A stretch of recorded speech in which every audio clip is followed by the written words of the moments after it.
Greetings to you all in this beautiful season on behalf of the True Radiance. I wouldn't hold you for long with this video. We all know that this season is very beautiful, and you also know the reason for the season. Can we take a moment in picturizing the classic scene at the manger where Jesus was born? Isn't that beautiful? All smiles, joy, gifts, stars, songs and celebration, so on. Let's also take a moment to gaze back a little into the past in Luke chapter 1 verse 28, where the angel comes straight to Mary and says, "Greetings, you who are highly favored. The Lord is with you." It is said that Mary was highly favored by God. After the angel's visitation, let's also see how the favorable conditions were for Mary and in her life what all she faced. She was almost put away by the man she was betrothed to. He was the only guy he loved. She was rejected by the people of her own place in her own community, her own Bethlehem. She did not have a comfortable place to give birth to her own baby. She had to leave everything and travel in the middle of the night to a different place, a strange place with a newborn baby because God asked him to go. Though she was aware of all the turmoils that she may undergo, she held on to the Lord's promises. And you can see her song in Luke chapter 1 from verse 45 through 55. Mary sings and she exalts God. She says her soul exalts the Lord. And God, through the chaotic situation, when she magnified Him and when she submitted her to His perfect will, God showered her with His bestest of favor. One of God's greatest favor towards her was her husband Joseph.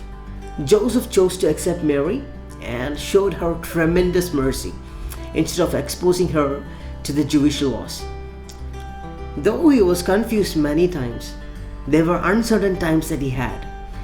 His state of mind, everything put together, he chose to put his trust not on himself, but he wanted to put his trust on God, not anybody else.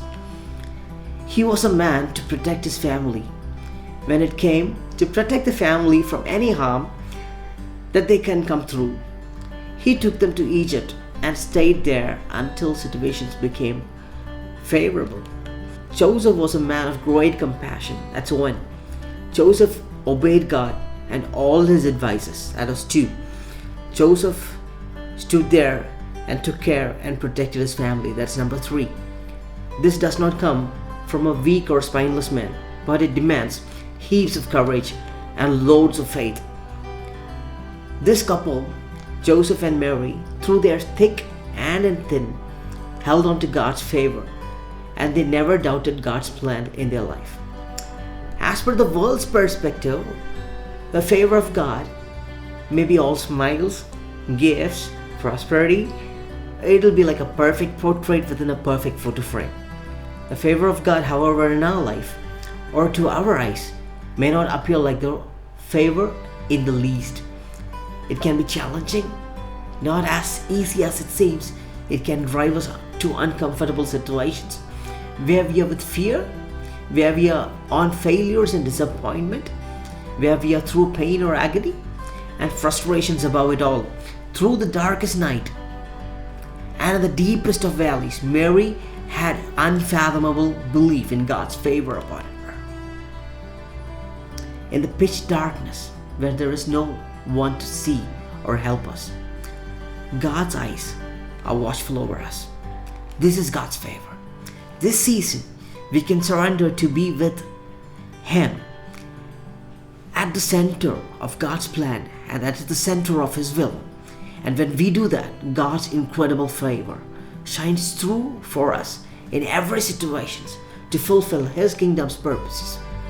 May God bless you and have a Merry Christmas.